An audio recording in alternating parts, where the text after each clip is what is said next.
Hey parents, I am really excited to let you guys know that we're going to be starting a new series this Wednesday night. We're going to run for 3 weeks in this one. It's called Nameless. And the reason that we're calling it this is because we're looking at, over the next 3 weeks, people in Scripture who encounter Jesus who were never named.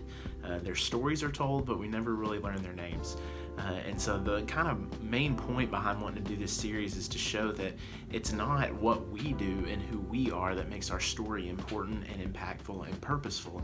It's Jesus who does those things. It's Jesus who steps into these people's lives, who transforms them, gives them purpose, gives them forgiveness, and then lets their story be part of his story in sharing who he is to the whole world.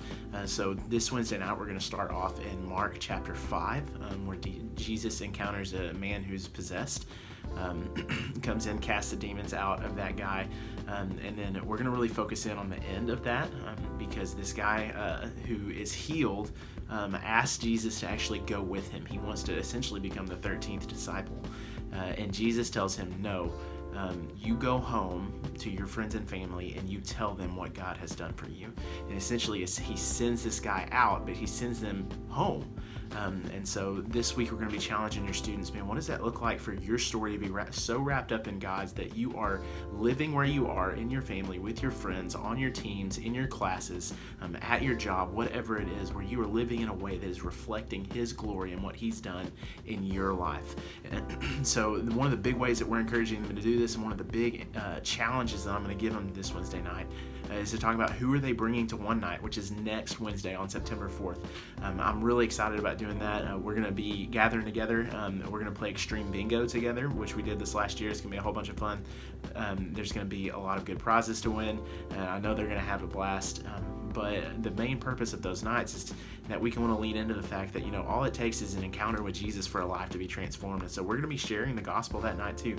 And we're encouraging everybody to bring someone with them, someone who doesn't know Jesus, and a friend who's not plugged in to a church, who may be disconnected from God.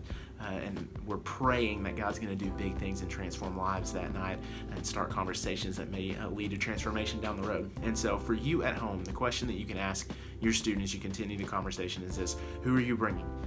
Who is it that we need to go pick up? Who is it that we need to make sure that we get and bring with us to FSM this next Wednesday night for One Night on September 4th? Because we're going to have a lot of fun, but I want you to know that the purpose behind it, again, is to make sure that we are proclaiming the gospel and hoping and praying that God moves and transforms lives for people that maybe have never heard the good news of Jesus.